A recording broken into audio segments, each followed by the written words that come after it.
નમસ્કાર વિદ્યાર્થી મિત્રો, હું ભાવેશ વોરા. આજના વિડીયો લેક્ચરમાં આપ સૌનું હાર્દિક સ્વાગત કરું છું.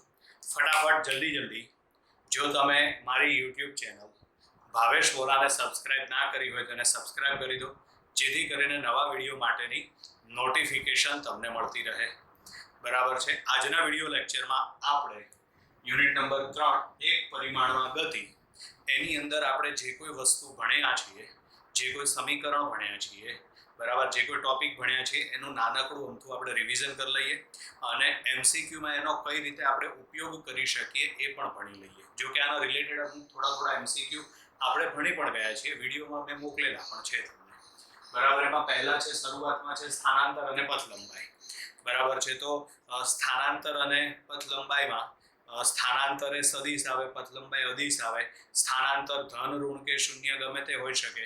પથ લંબાઈ હંમેશા ધન જ હોય છે. સ્થાનાંતર અને પથ લંબાઈ વચ્ચેનો સંબંધ, તો સ્થાનાંતર અને પથ લંબાઈ વચ્ચેનો સંબંધ આવશે સ્થાનાંતર less than or equal to પથ લંબાઈ. માનો કે આને ઉલટાવીને આપણે લખીએ તો અહીં આગળ આવે પથ લંબાઈ greater than or equal to સ્થાનાંતર. બરાબર. પછી આમાં તમને આના ગુણોત્તરના સ્વરૂપમાં પણ પૂછી શકાય. ગુણોત્તરના સ્વરૂપમાં એટલે પથ લંબાઈ છેદમાં સ્થાનાંતર. બરાબર. તો એના માટેનો જવાબ આવે પથ લંબાઈ છેદમાં સ્થાનાંતર, તો એનો જવાબ આવે less than or equal to 1. બરાબર છે. આ રીતે પછી આગળ આવશે સરેરાશ ઝડપ અને સરેરાશ વેગ. તો એમાં સરેરાશ ઝડપ શોધવા માટે તો સરેરાશ ઝડપ શોધવા માટેનું સૂત્ર આવશે પથ લંબાઈ, બરાબર, પથ લંબાઈ ભાગ્યા તે માટે લાગતો સમય. બરાબર છે. હવે માની લઈએ, ધારો કે કોઈ વાહન છે એ જુદી જુદી ઝડપથી જુદા જુદા અંતર કાપે છે. બરાબર. તો આના માટેનું સૂત્ર મેં આગળ તમને આપેલું છે. બરાબર. શું આવે છે એના માટેનું સૂત્ર? તો એના માટેનું સૂત્ર આવે છે v બાર બરાબર અહીં આગળ આવશે d1 plus d2 plus d3 plus up to. બરાબર છે. અને છેદમાં આવશે d1 upon v1 plus d2 upon v2 plus d3 upon v3. બરાબર છે. હવે આમાં માનો કે આપણને એવું આપેલું છે, સમજજો ધ્યાનથી. ધારો કે કોઈ વાહન છે એ પોતાને કાપવાના કુલ અંતરમાંથી અડધું અંતર એટલે d/2, આ પણ d/2, બરાબર, અડધું અંતર એ v1 ઝડપથી કાપે છે, જ્યારે બાકીનું અડધું અંતર એ v2 ઝડપથી કાપે છે. બરાબર. તો આના માટે આપણે સરેરાશ ઝડપ શોધી કાઢો. તો આની અંદર આપણે સરેરાશ ઝડપ શોધવી હોય તો અહીં આગળ બે કિસ્સાઓ છે. આમાં તમને સમય t નથી આપ્યો, એટલે તમારે સરેરાશ ઝડપનું સમય t વગરનું સૂત્ર લાગુ પાડવું પડે. બરાબર છે. તો આપણે આ સૂત્ર અહીં સુધી લાગુ પાડવાનું થશે. તો એની અંદર v બાર બરાબર સાદુરૂપ આપો એટલે સૂત્ર આવે 2v1 v2 છેદમાં આવશે v1 પ્લસ v2. ક્લિયર? એવી જ રીતે માનો કે ત્રણ અલગ અલગ ઝડપ આપી હોય અને ત્રણેય વખતે કપાતું અંતર એક સરખું હોય. બરાબર છે. ત્રણ અલગ અલગ ઝડપ આપેલી હોય અને ત્રણેય વખતે કપાતું અંતર એક સરખું, આ v1 v2 v3. તો બોલો આ જ સમીકરણ આ જ આવશે.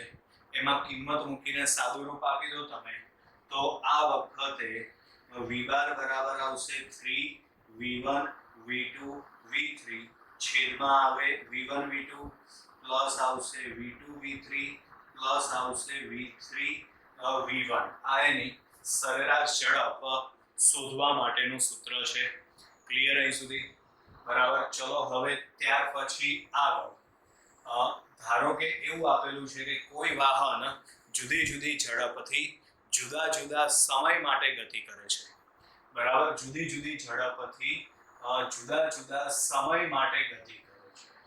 જુદી જુદી ઝડપથી જુદા જુદા સમય માટે ગતિ કરે છે.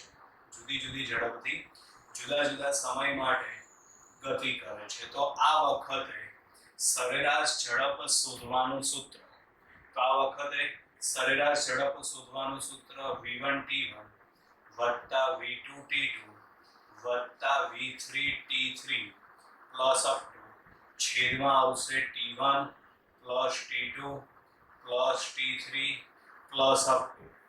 બરાબર છે. ધારો કે આપણને બે અલગ અલગ સમય આપેલા છે. બે અલગ અલગ સમય આપેલા હોય એટલે આ સૂત્ર આપણે બે સ્ટેપ સુધી લખવાનું થશે. બરાબર છે. તો માટે અહીંયા આગળ આવશે v બાર બરાબર v1t1 વત્તા v2t2 છેદમાં આવશે t1 વત્તા t2. બરાબર છે. હવે આની અંદર ધારો કે સમયગાળો એક સરખો આપ્યો છે. સમયગાળો એક સરખો આપેલો હોય એટલે આમાં આપણે t1 બરાબર t2 બરાબર t લખીએ તો માટે v બાર બરાબર શું આવે? તો v બાર બરાબર જવાબ આવશે v1 વત્તા v2 છેદમાં 2. બરાબર. માનો કે આ જ કિસ્સામાં તમને ત્રણ અલગ અલગ ઝડપ આપેલી હોય તો સરેરાશ ઝડપ શોધવાનું સૂત્ર આવશે v બાર બરાબર v1 વત્તા v2 વત્તા v3 છેદમાં શું આવશે 3. ક્લિયર અહીં સુધી? પછી સરેરાશ ઝડપ અને સરેરાશ વેગ, તો સરેરાશ વેગ માટે સૂત્ર શું આવે?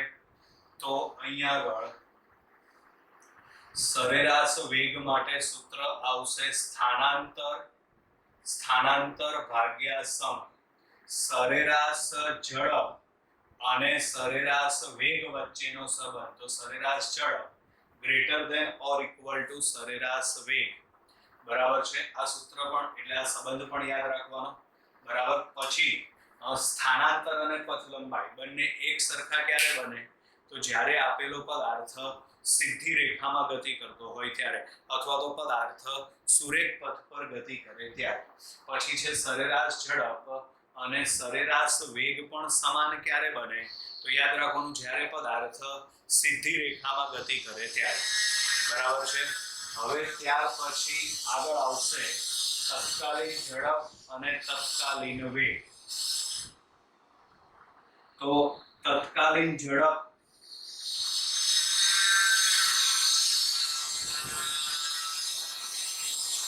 અને તત્કાલીન વેગ માટે તેના માટે સૂત્ર આવશે v બરાબર dx upon dt.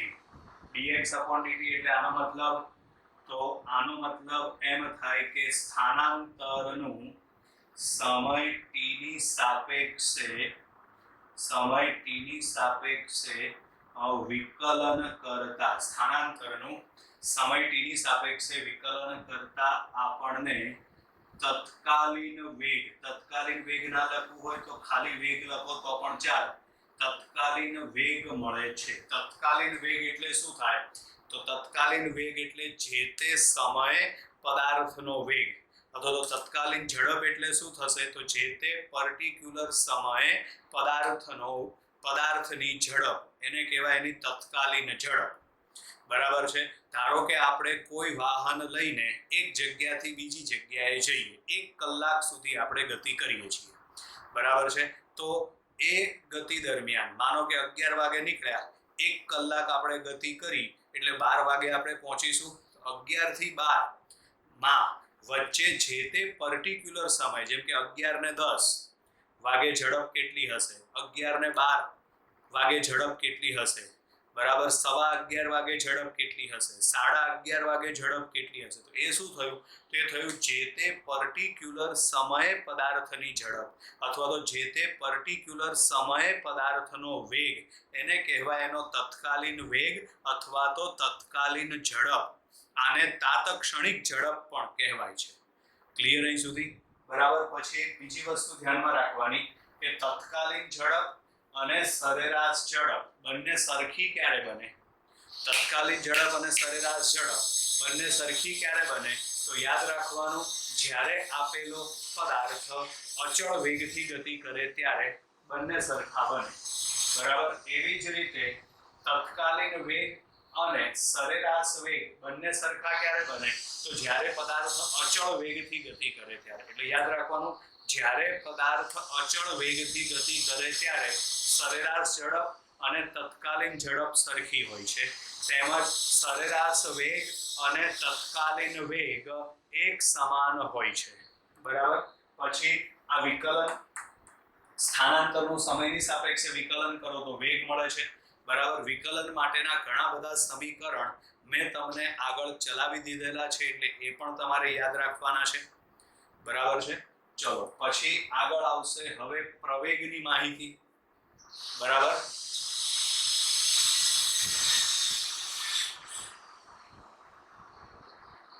તો એમાં પ્રવેગ, તો જ્યારે પદાર્થના વેગમાં ફેરફાર થાય ત્યારે પ્રવેગ ઉત્પન્ન થાય.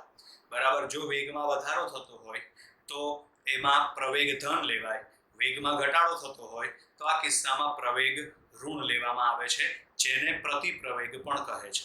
ક્લિયર અહીં સુધી? બરાબર છે. પછી પ્રવેગ શોધવા માટે એમાં સરેરાશ પ્રવેગ બરાબર શું આવે? તો સરેરાશ પ્રવેગ બરાબર વેગમાં થતો ફેરફાર, વેગમાં થતો ફેરફાર ભાગ્યા તે માટે લાગતો સમય. એટલે અહીંયા આગળ સરેરાશ પ્રવેગ બરાબર delta V upon delta T. સરેરાશ પ્રવેગ બરાબર delta V upon delta T, એટલે કે વેગમાં થતો ફેરફાર ભાગ્યા તે માટે લાગતો સમય. તત્કાલીન પ્રવેગ શોધવો હોય, બરાબર છે. આપણે ધારો કે તત્કાલીન પ્રવેગ શોધવાનો છે. બરાબર છે. તો એમાં પ્રવેગ એ બરાબર શું લઈશું આપણે? તો પ્રવેગ એ બરાબર limit delta T tends to 0 delta V upon delta T. અહીં તમે લિમિટ દૂર કરો એટલે આવશે ડીવી અપોન ડીટી. આનો મતલબ શું થાય? તો આનો મતલબ એમ થાય કે વેગનું સમય ટી ની સાપેક્ષે વિકલન કરતા પ્રવેગ મળે છે. આનો મતલબ શું થશે? તો આનો મતલબ એમ થાય કે આમ વેગનું સમય ટી ની સાપેક્ષે વિકલન કરતા પ્રવેગ મળે છે. બરાબર. આમ વેગનું સમય ટી ની સાપેક્ષમાં વિકલન કરતા આપણને શું મળે છે? પ્રવેગ મળે છે. અથવા તો આના ઉપરથી આવું પણ લખાય a બરાબર b²x અપોન dt².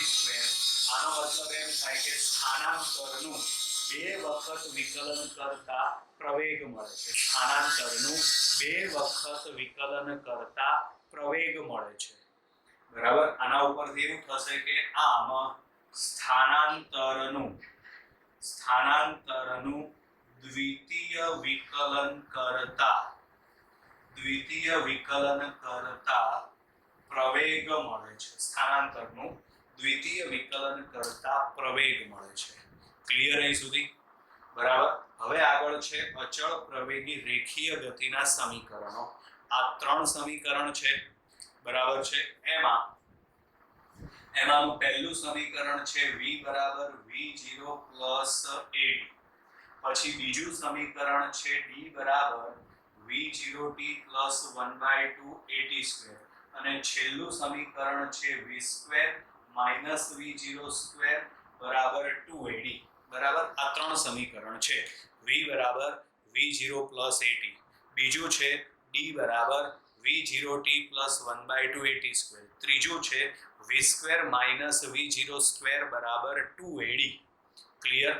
ચલો હવે આની અંદર આપણે બે વસ્તુ આગળ ભણવાની છે. બરાબર. એમાં પહેલું છે nમી સેકન્ડમાં કપાતું અંતર. બરાબર. ચલો તો હવે અહીં આગળ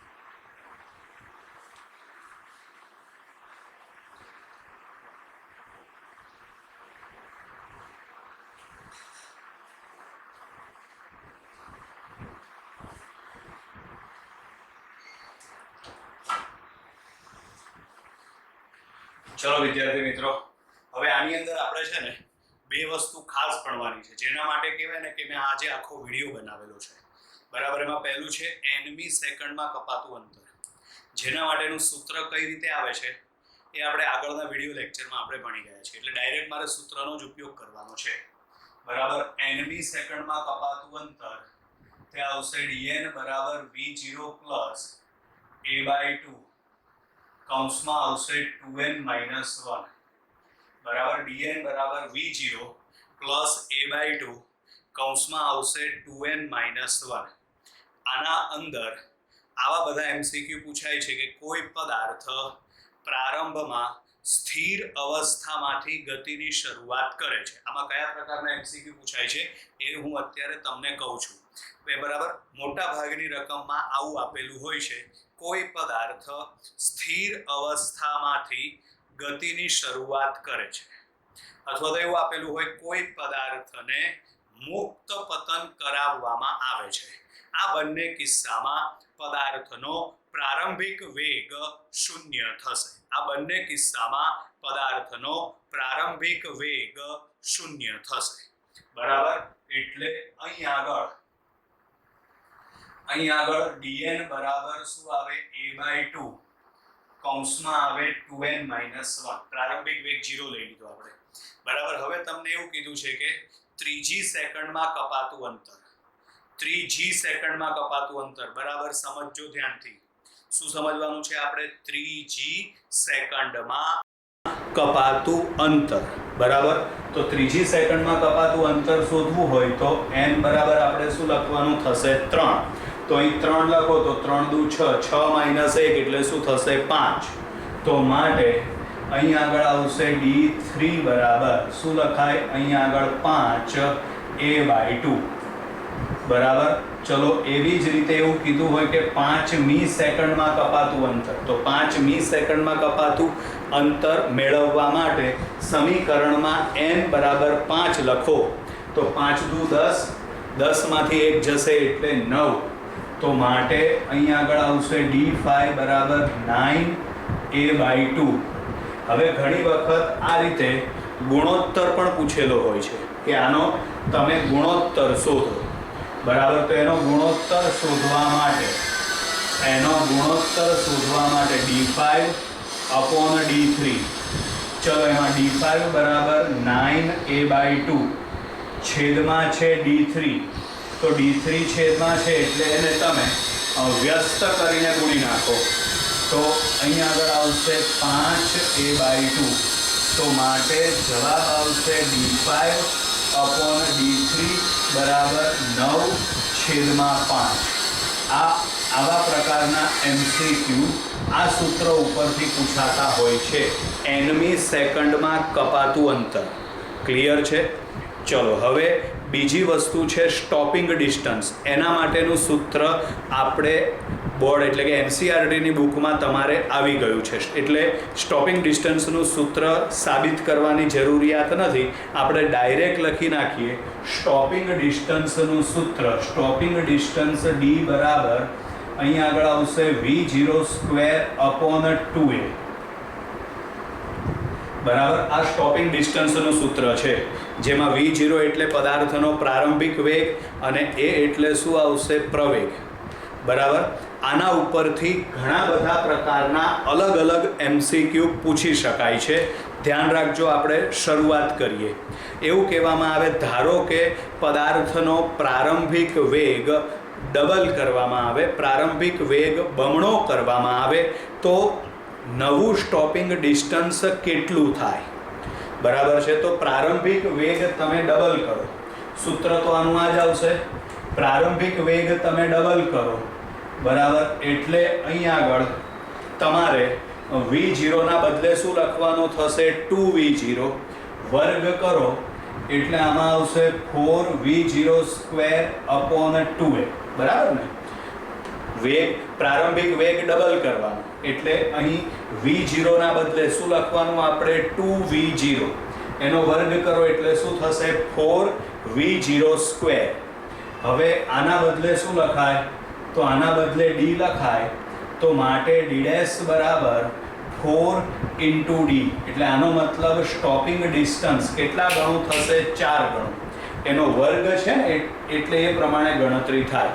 માનો કે એવું કહેવામાં આવે પ્રારંભિક વેગ 3 ગણો કરવામાં આવે.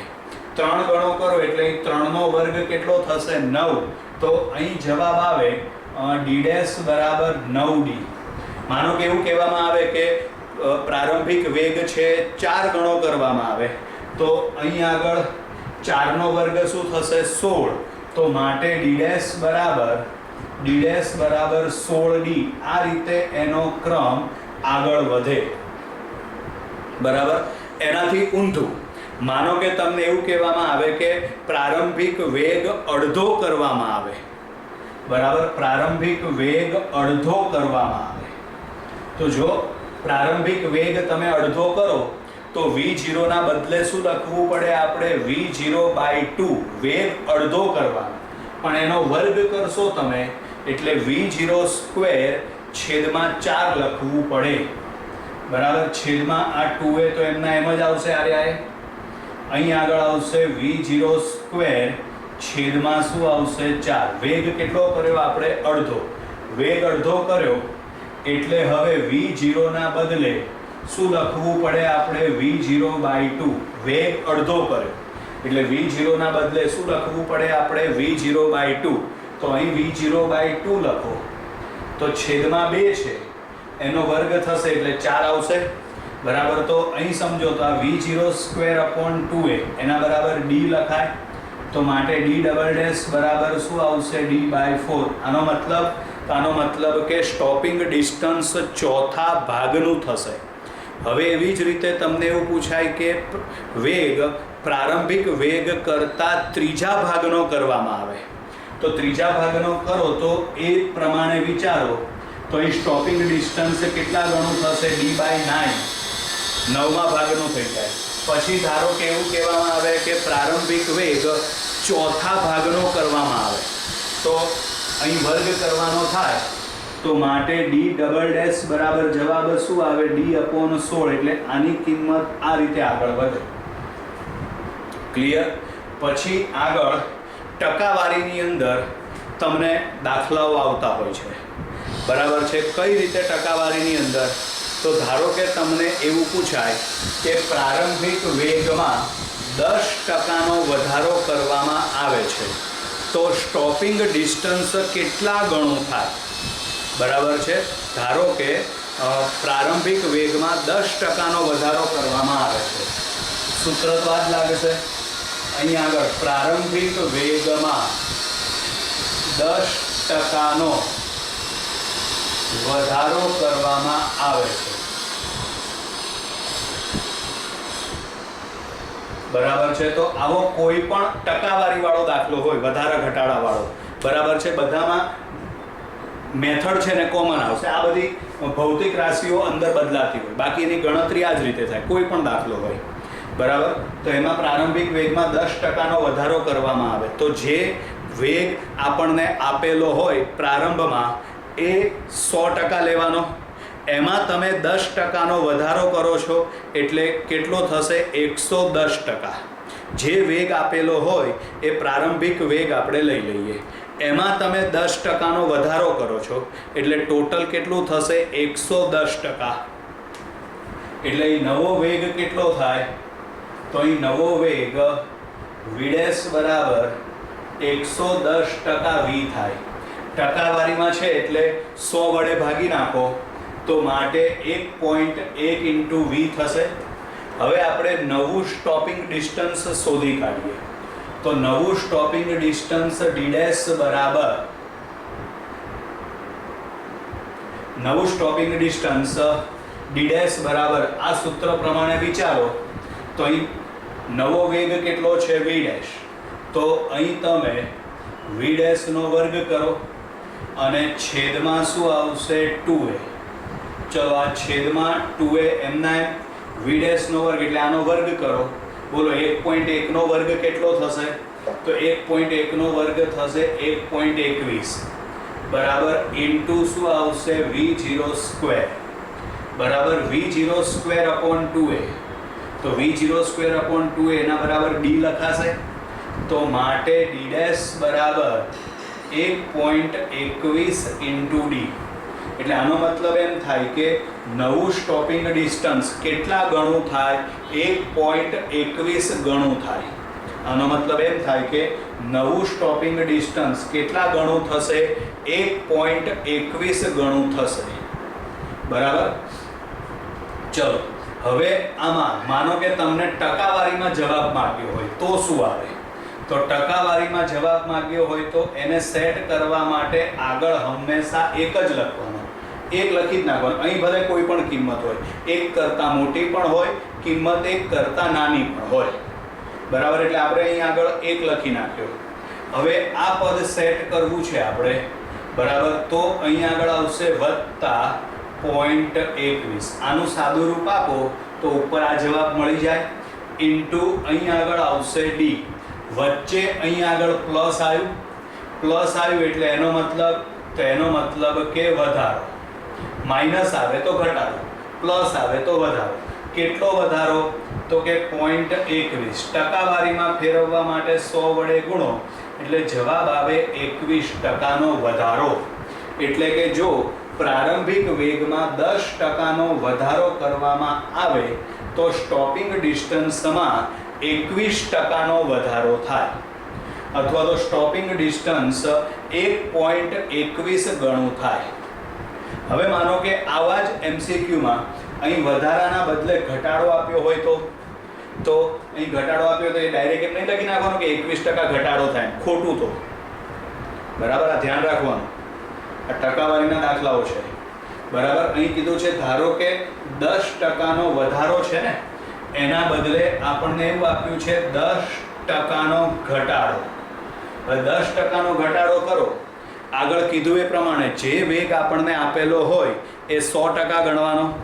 એમાં તમે 10% ઘટાડો કરો છો. ઘટાડો કરો 10% એટલે એ ઓછું થઈ જાય એટલે પાછળ બાકી કેટલું વધે? 90%. બરાબર છે. 10%નો ઘટાડો કરો તો હવે નવો વેગ કેટલો થાય? તો નવો વેગ v' બરાબર 90% v0. ચલો 90% છે એટલે એમાં લખાય 0.9 v0. બરાબર. 0.9 v0. ક્લિયર? આ કોની કિંમત થઈ ગઈ? આપણે v' ની કિંમત. હવે નવું સ્ટોપિંગ ડિસ્ટન્સ d' બરાબર, ચલો d' બરાબર આમાં આવશે v' નો વર્ગ અપોન 2a. આ કિંમત અહીં લખો તો 0.9 નો વર્ગ કેટલો થશે? 0.81 v0 સ્ક્વેર અપોન 2a. હવે મેં કીધું એ પ્રમાણે અહીં આગળ v0 સ્ક્વેર અપોન 2a એટલે એના બરાબર તો d લખી નાખો. તો માટે અહીં આવશે d' બરાબર 0.81 ઇન્ટુ d. આનો મતલબ નવું સ્ટોપિંગ ડિસ્ટન્સ કેટલા ગણું થશે? 0.81 ગણું થશે. નવું સ્ટોપિંગ ડિસ્ટન્સ કેટલા ગણું થશે? 0.81 ગણું થશે. હવે વધારો ઘટાડો ટકાવારીમાં શોધવા માટે સમજો ધ્યાનથી. તો d' બરાબર વધારો કે ઘટાડો શોધવા માટે અહીં આગળ કીધું એ પ્રમાણે ઉપર આ કિંમત કોઈ પણ સેટ થતી હોય આગળ હંમેશા 1 લખી નાખવાનો. એટલે અહીં આગળ આપણે આ 1 લખી નાખ્યો. કઈ કિંમત લાવવાની છે આપણે? 0.81. બોલો 0.81 લાવવા માટે શું કરવું પડે? તો 0.81 લાવવા માટે આમાંથી તમે 0.19 બાદ કરી નાખો. આમાંથી તમે 0.19 બાદ કરી નાખો એટલે આ માઇનસ થઈ ગયું. હવે આનું સાદું રૂપ આપો તો 0.81 જવાબ આવી જાય. વચ્ચે કઈ નિશાની આવી? અહીં આગળ માઇનસની. એટલે એનો મતલબ કે ઘટાડો. કેટલો ઘટાડો? તો કે 0.19. ટકાવારીમાં ફેરવવા માટે એને તમે 100 વડે ગુણી નાખો એટલે જવાબ આવે 19% ઘટાડો. બરાબર. પછી આવી રીતે આપણને કોઈ પણ ટકાવારીમાં દાખલો આપણને આપેલો હોય ટકાવારીમાં આવા તો આવડવો જોઈએ. બરાબર છે. ધારો કે એવું કીધું છે કે પ્રારંભિક વેગમાં 20%નો વધારો કરવામાં આવે છે. બરાબર. તો અહીં 10ના બદલે શું આવશે? 20%. 10ના બદલે 20% આવે તો અહીં શું લખવામાં આવે? 120%.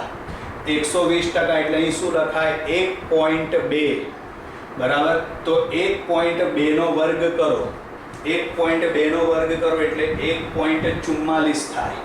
પછી આ પ્રમાણે સાદું રૂપ આપો તમે તો અહીં આગળ લખાય 1 વત્તા 0.44, વચ્ચે શું આવ્યું પ્લસ એટલે વધારો. કેટલો વધારો થાય તો એ થશે 0.44. ટકાવારીમાં ફેરવવા માટે 100 વડે ગુણી નાખો એટલે જવાબ આવે 44%. આ રીતે આવે અલગ અલગ ગણતરીમાં બરાબર. પછી જેમ 20% વધારો કીધો એમ 20% ઘટાડો પણ આવે, 25% વધારો આવે, 25% ઘટાડો આવે બરાબર. એવી જ કિંમતો આપેલી હશે કે જેનું સાદુરૂપ તમે સરળતાથી સીધી રીતે આપી શકો, કારણ કે આપણે કેલ્ક્યુલેટર આમાં વાપરવાનું નથી. અને હા, એક બીજી વસ્તુ પણ ધ્યાનમાં રાખો, જો વધારો કે ઘટાડો 5% કે એનાથી ઓછો આપેલો હોય ત્યારે શું કરવાનું બરાબર. આ મેં જેટલા પણ ઉદાહરણ લીધા ને એમાં વધારો કે ઘટાડો 5% કરતાં મેં વધારે જ લીધેલો છે. પણ માનો કે વધારો કે ઘટાડો 5% કરતાં ઓછો આપેલો હોય તો એના માટે તમે ત્રુટિવાળું સૂત્ર યુનિટ એન્ડ મેઝરમેન્ટની અંદર આપણે ભણી ગયા છીએ, એનો તમે સીધો ઉપયોગ કરીને જવાબ લાવી શકો છો. કઈ રીતે? આપણી પાસે આ સમીકરણ છે d બરાબર v02/2a.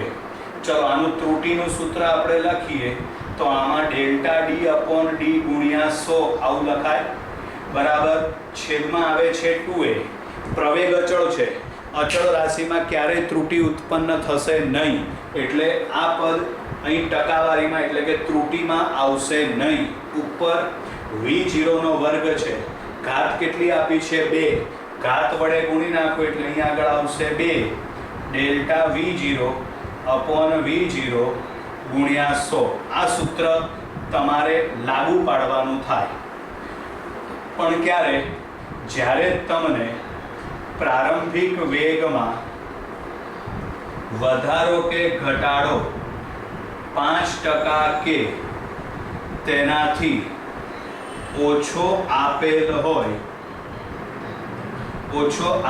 હોય ત્યારે તમે આ સૂત્ર મૂકીને ડાયરેક્ટ જવાબ લાવી શકો છો. તમને એવું કહેવામાં આવે કે પ્રારંભિક વેગમાં 1% નો વધારો કરવામાં આવે તો આના બરાબર 1% મૂકી દો તો 1 ગુણ્યા 2, તો સ્ટોપિંગ ડિસ્ટન્સમાં કેટલો વધારો થાય 2%. ડાયરેક્ટ ડબલ કરી નાખવાના ટૂંકમાં, કારણ કે અહીં ઘાત કેટલી છે 2, તો 2 વડે ગુણવા પડશે.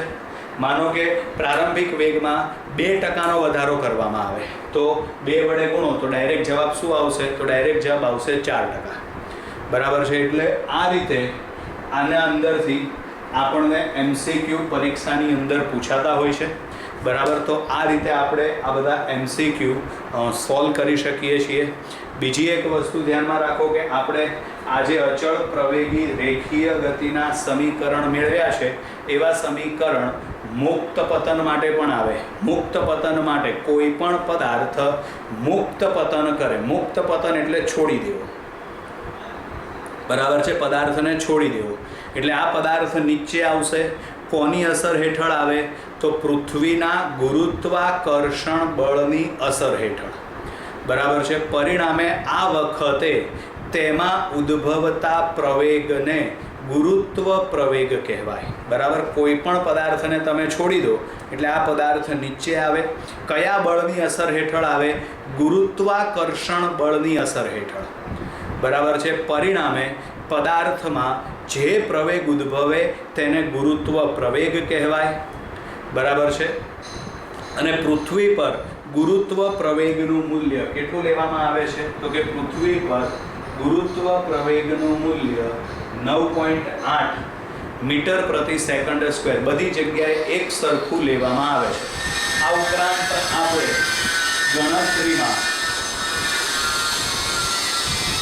આપણે ગણતરીમાં સરળતા રહે એ માટે ગુરુત્વ પ્રવેગનું મૂલ્ય 10 મીટર પ્રતિ સેકન્ડ સ્ક્વેર પણ લેતા હોઈએ છીએ ગણતરીમાં સરળતા માટે. બીજું કોઈ રીઝન નથી, આપણે ફટાફટ ગણતરી કરી શકીએ એ માટે બરાબર છે. એટલે આમ અહીં આગળ આપણે સ્થાનાંતર અને પથ લંબાઈ, સરેરાશ ઝડપ અને સરેરાશ વેગ, તત્કાલીન ઝડપ અને તત્કાલીન વેગ, પ્રવેગ અને છેલ્લે અચળ પ્રવેગી રેખીય ગતિના સમીકરણો. બરાબર છે. આની અંદર આ 2 ટોપિક મેઇન મારે સમજાવવાના હતા. સાથે સાથે બધાનું રિવિઝન પણ તમારે પતી ગયું. બરાબર છે. એટલે હવે આના રિલેટેડ આપણે MCQ સોલ્વ કરવાના થશે. બરાબર છે વિદ્યાર્થી મિત્રો. આ વિડીયો લેક્ચર અહીંયા આગળ આપણે પૂર્ણ કરીએ છીએ. Bye bye.